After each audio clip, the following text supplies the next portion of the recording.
So here is one way that I fail a lot. People owe me this, owe me that, owe me whatever, owe me a debt.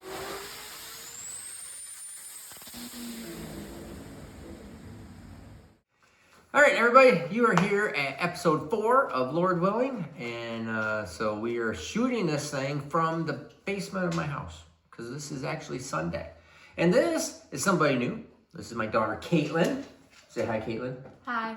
Caitlin. Caitlin. Yeah, see, it's supposed to say hi, Caitlin. So anyways, one of the primary topics that I saw in your comments was, how do I let go of the bad things that have happened to me? And then that leads into the even bigger question of, why do bad things happen to me? But let's answer at least what I think and what she thinks, how we let go of things.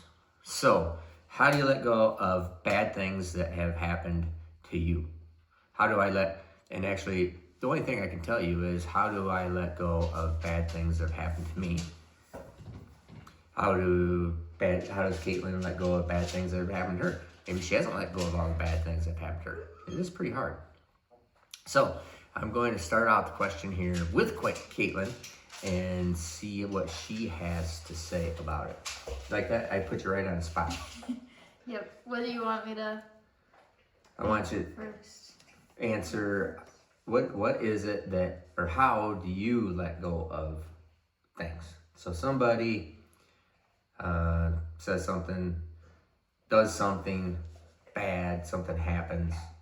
Now you haven't had anything like life-changing traumatic go on. So, but it's still, the principles still apply. So how do you let go of something? Yeah. So I think it depends on the situation, because I think in a lot of situations, especially like if it's like a friendship thing that's going bad, I think a lot of times it isn't just like oh, they did something bad to you. Sometimes I think there's a give and take, like people have different perspectives on things. So I think it's important to like not only like make yourself okay with, like, not necessarily make yourself okay with, but like look past what that person did in a sense. But it's also important to like admit your, like, the part that you might have played in that. So like if you did something that it like was wrong for them, like apologizing for that and kind of like taking a look at what you did that could have affected that. And then on the flip side, it's looking at like, okay, they did this wrong, and be addressing that, and then being like, I still forgive you for that, but it's like, you don't have to just forget.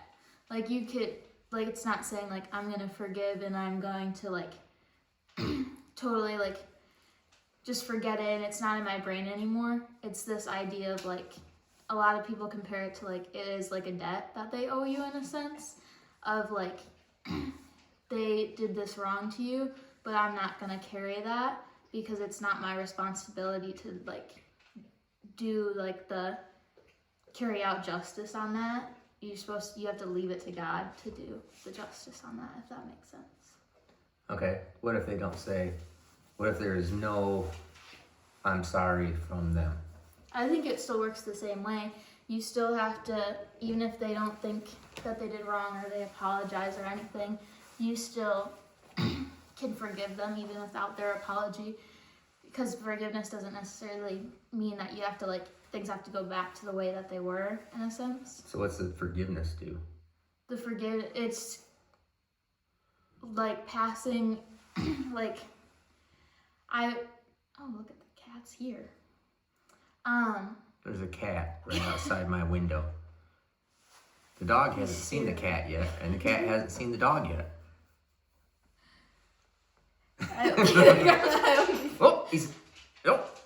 I think he's seen it. Yep, he did. What the heck? He's about to start barking. Hair's raised up. Mm-hmm. Yep. All right, he sees it. What the heck is that? What the heck is that furry little thing? Anyways, sorry for the distraction. So. Crazy stuff. Let me foot. Oh, yeah. There it goes. Do it. It's okay. It's just a cat. All right, where are you going to go to here? I'm going to Ephesians 4, verse. Now you'll actually notice that Caitlin is slightly more prepared than I am at things. I just take things right off the cuff and just do it. Caitlin comes in a little more prepared. Now also we don't I don't talk to anybody about it. I told Caitlin, I said, hey, I want to talk about, if you're gonna do a video with me, I said, I think they're gonna do the topic of, how do you let go of something? How do you let go of stuff that's bothering you, that's upsetting you? And that's all we talk about. We don't sit around talking and figuring out what we're going to say together or anything like that. Go ahead. Actually, I'm going to go to Romans. And 13:8, let no debt remain outstanding except the continuing debt to love one another, for whoever loves others has fulfilled the law. That I saw a lot, because I saw a lot of like apologists and stuff talking about that one in terms of forgiveness. Like, you are bringing that forgiveness, because that's what we're obviously called to do. So it's like one of the responsibilities we have, and then it's also looking at like just like you can't hold on to it. And let me gather my thoughts.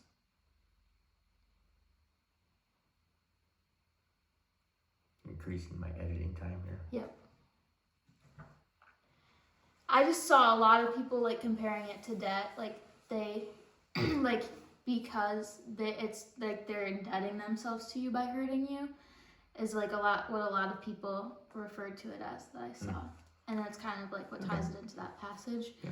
And it's kind of like we're not responsible in a sense for that debt, like we pass it on to God, like because there is that aspect of hurt that there is into like forgiving somebody. Like nobody is not going to be hurt if there's like forgiveness involved, like, but you're saying I'm going to put aside that and let God take care of it because he's the ultimate judge of everything. It's not our responsibility. It's not your responsibility. Okay. Actually, okay, that's all pretty good. It actually kind of fits into what my thought process is here and how I do things. Now, first off, Caitlin did mention there, now, like I said, I wasn't talking to her about this, so this is like brand new off the cuff to me too for what she was going to say. So she said debt, and this actually, that actually kind of fits into what I'm going to say, because I'm thinking that you can figure out how you're going to let something go, or how you're going to forgive somebody, or how you're going to do any of those kind of things, or you start figuring out, why do I feel this way? And I want to go more towards, why do you feel this way? And because I think that's key to understanding. So why do I feel this way? So I'll give you illustrations directly for me, because the only thing I can talk to is myself. Okay. So the number one thing that I have learned over the last few years in particular is expectations. If you have expectations of what somebody is supposed to do and what somebody should do, so if I have any type of expectations, they can become unrealistic expectations. And I honestly think that we probably really shouldn't have any expectations of what somebody else is going to do, what somebody else is going to say, what somebody else should think, because they're somebody else. They're not you. They're not me. So I needed to make sure that in this example of with me and my wife, with Val, with the sugar mama, is that I cannot have, let's put it this way, every time I've had expectations that she was going to think something, going to say something, was going to act some certain way towards me, that's a pretty surefire way of being let down. Now, you can say let down, but she's not letting me down. She didn't do that. I had this expectation of what I expected her to do in my head. And I think that leads to a lot of problems, because then all of a sudden it's like, you didn't meet my expectation. Why not? This is what you should have done. This is what I wanted you to do. And that's not right. So expectation is, I think something that you would want to work on is something that I work on all the time because I still fail. So here is one way that I fail a lot, and I fail at having expectations of what I think people should do. And I try to keep on tamping that down. It's like if I can go into something with no expectations, this isn't low expectations, I'm saying no expectations. Okay? Does that make sense? No expectations. I just don't, okay. If you walk into a situation, you're because everything that, most likely everything that bad that's happening in anybody's life, my life, is caused by people. That tree out there doesn't cause me any hassle, except for the leaves that drops in the fall and I gotta clean up.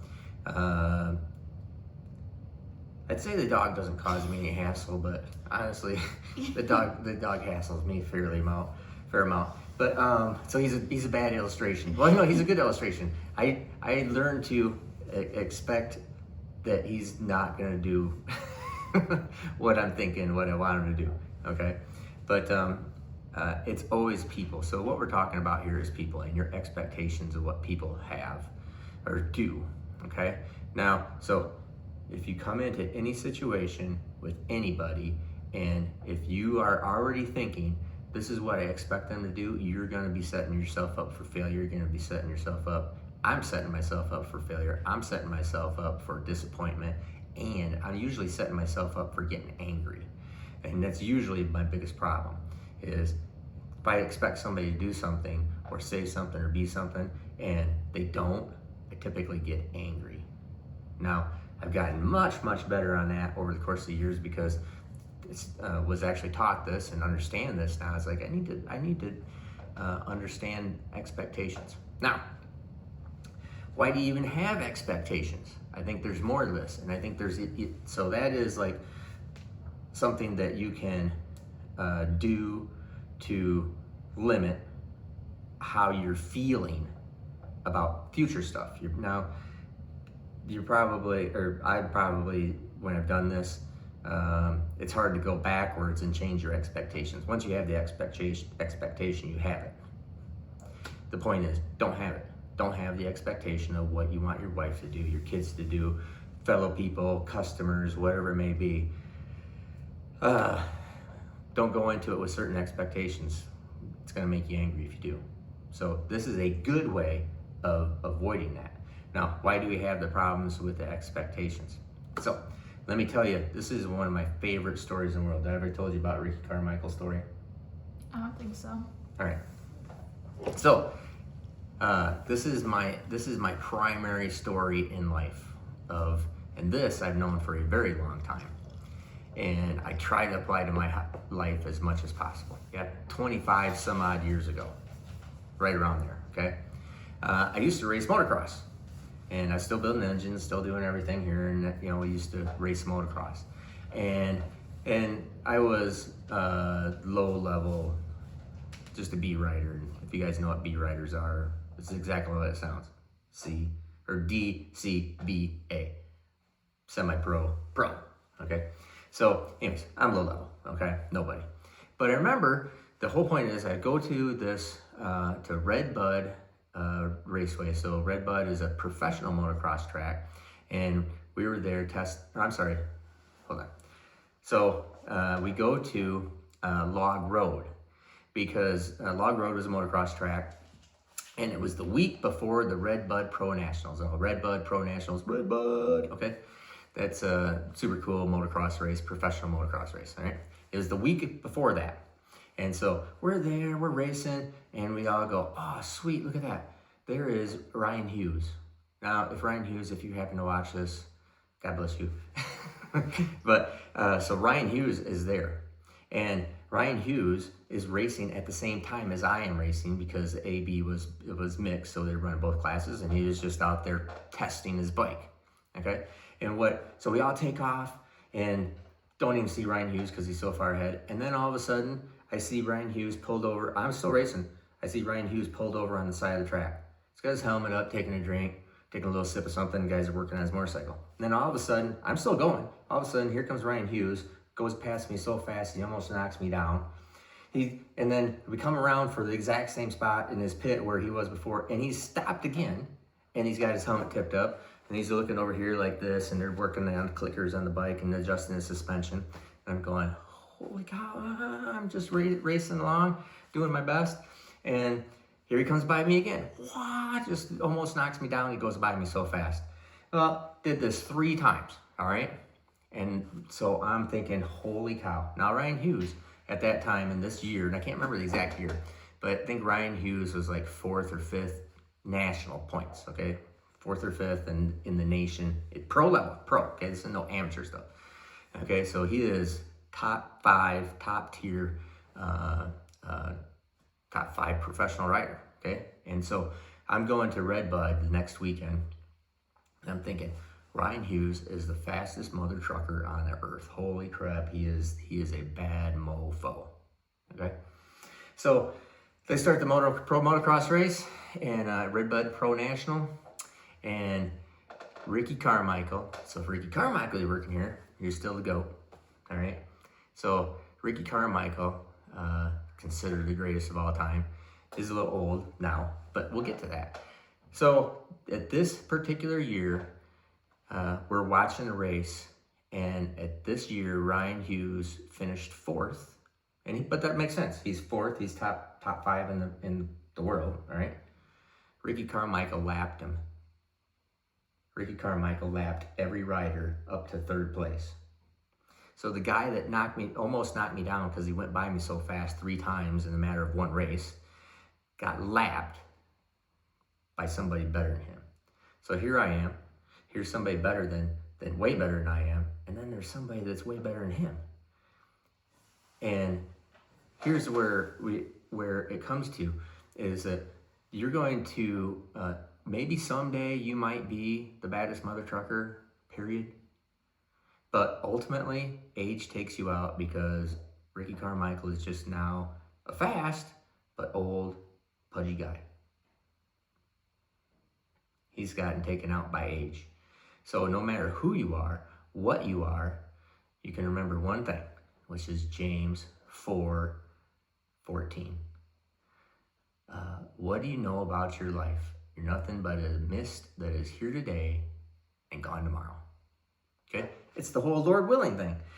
Okay? That's what's on my wheel. That's a whole humility thing. So I think that where all of my hurts and angers have come from comes from those expectations. Why did I have the expectations? Because I think people owe me something. I think people owe me credit. I think people owe me honor. I think people owe me respect. I think people owe me this, owe me that, owe me whatever, owe me a debt. And it's pride that does that. So that is the primary thing that I would tell somebody, and I have told people this, and the primary thing that I look at is being, prideful is really a primary, probably the number 1 thing of every problem in your life. And if you could look back, you could say, did I think they owed me something different? Did I deserve something different? Did I, all those things are actually pride related. Okay, so as we can joke around here quite a bit that I have a lot of really wonderful traits. My best trait is I'm super humble. Yeah. we joke about that. I do not lack self-confidence. Most of us here do not lack self-confidence in the Morris household. But I'm just joking, okay? But I like to say that, but my greatest attribute is I'm humble. Anyways, so I think that is something that I do work on. I think we all should work on. How do I let go? How did I let go of a lot of things? I let go of a lot of things by not getting into the situation at first, which is don't come into it with expectations. And how do I let go of things that I had expectations for and I'm already screwed and I'm already feel these certain ways? Let's go back and really think, was this whole situation because I felt that I was owed something? But did they treat me wrong and I thought I deserved something more? I don't really deserve anything. And if you come back, and if you would be able to let go, or if I would be able to do that, and am able to do that in a lot of instances, like we talked about last week, that my wife would sometimes she holds grudges for me. It's because I do just let it go, whatever. Somebody says something terribly bad about me, somebody does something, somebody tries to steal from me, somebody tries to do whatever it may be, and it's like, hey, I'm just a low-level motocross racer, and there's somebody always way higher than me, and there's somebody way higher than them, and then in the end, they're all nothing. So keep yourself in check and understand where we fit, and we fit underneath, a creator, a God, our God, and he makes everything right in the end anyway. So what's it matter to me? It shouldn't matter to me. Yeah. I really there's a line in a Josiah Queen song, Altars Over Stages, where he says, the funny thing about pride is that you have it all your life, and the moment you think you don't, it's gotten in your eye. So I think that's kind of goes into that. There's always you should always self-reflect, because as soon as you think you gotten past the pride, no, you're just ignoring it, or you're missing it somewhere else. You it's inescapable as humans. Yep. So no, very good. So that's what I would be looking at. That's what I do look at. That's what I do think. So I'm only here to share what I do and what we do. So I hope that is helpful to you guys and girls. If there's anything, please leave comments. We're just here doing this just to try being helpful, and because I feel like I should be doing this and just trying to help people. I do like to help people. And if I can help somebody not feel bitter and angry because they got mistreated, by understanding that maybe they just had the wrong expectation, and they put themselves in the wrong spot because they had a wrong expectation. And they had that wrong expectation because they're just kind of prideful and think that people, they deserve something more. Now, there's other situations. I'm not saying this is absolutely everything, okay? But that pride and expectations, when it comes to people and being hurt, is a big thing. Probably the biggest thing in my opinion. So that's what we got for you today. If you enjoy this, please leave a comment. If you hate this and you wish we would just shut up and go away and just start and focus only on building engines, well, you can come over in the weekdays. So anyways, I appreciate everybody's comments, because I don't have an expectation. Although actually sometimes my expectations are that I'm going to get hate and I'm going to get love. So, it is what it is. All right. So anyways, I'm Steve Morris. You are? Caitlin Morris. You can end it. I actually had something to add. Darn it, we need to end this thing. Let's go. You're going on a long story. I was just going to talk about, the Ephesians 4 verse 31 and 32. Get rid of all bitterness, rage, and anger, brawling and slander, along with every form of malice. Be kind and compassionate to one another, forgiving each other, just as in Christ God forgave you.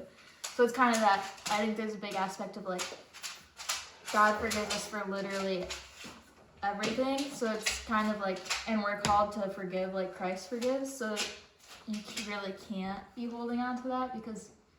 Well, that's what I'm saying.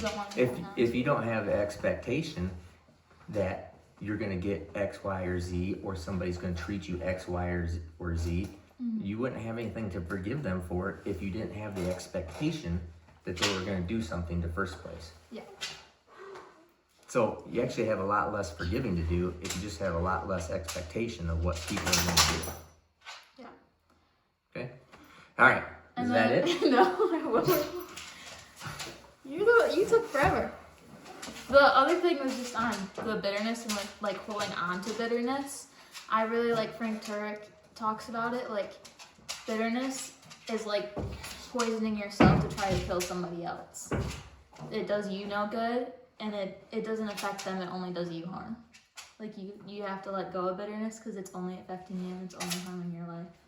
And if you hold on to it, you're just poisoning yourself, being mad at somebody else. Gotcha. So I think that's an important aspect. Okay. This dog needs to be played with. Have a great day.